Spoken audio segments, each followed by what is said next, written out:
Welcome back to the truck. Last week I had a young guy come up to me, just starting. He has no tools whatsoever.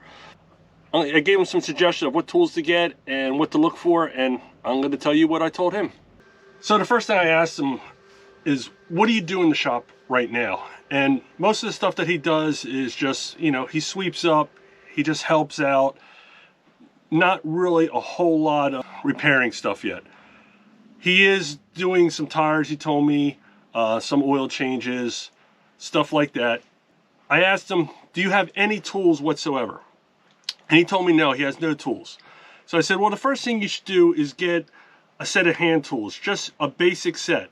Now, I'm going to show you a set from Gear Wrench, and I told him he could either get this set or another set from Home Depot or Lowe's, Harbor Freight, wherever it might be.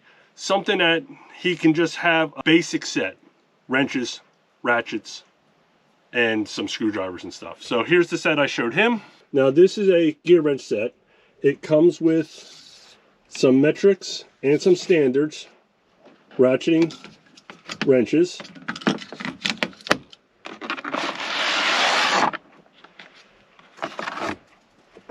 You get some Allens,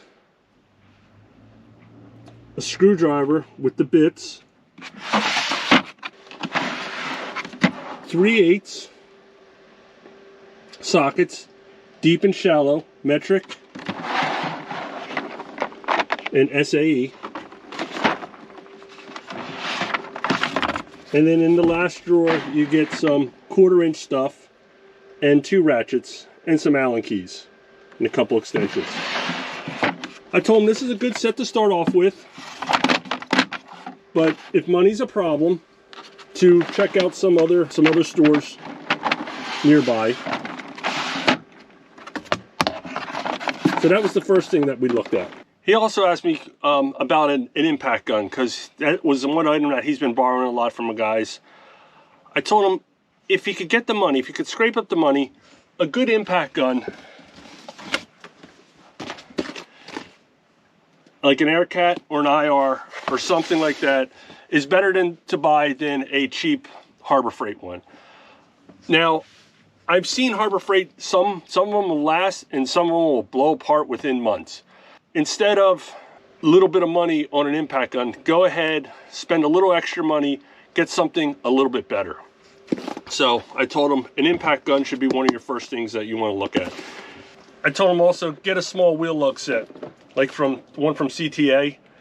This is a 7-piece set. This is part number 7307.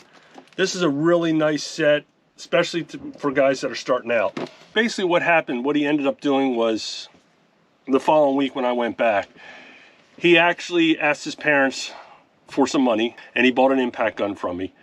He went to Harbor Freight, he stocked up on some sockets and some ratchets. Now he already told me that he doesn't really like his ratchet that he got, and when he gets a little bit more money, he will end up getting a better ratchet. I also gave him some advice to not take an extended loan from any of the tool trucks. I feel extended loans should be used if you really want a toolbox, but if not, stay away from them and just slowly buy your tools over time. Another tool that came up during the conversation, because he's going to be starting doing some oil changes, were some oil change pliers. I showed him the Vim ones. I told him there's a lot out there, a lot of different ones out there.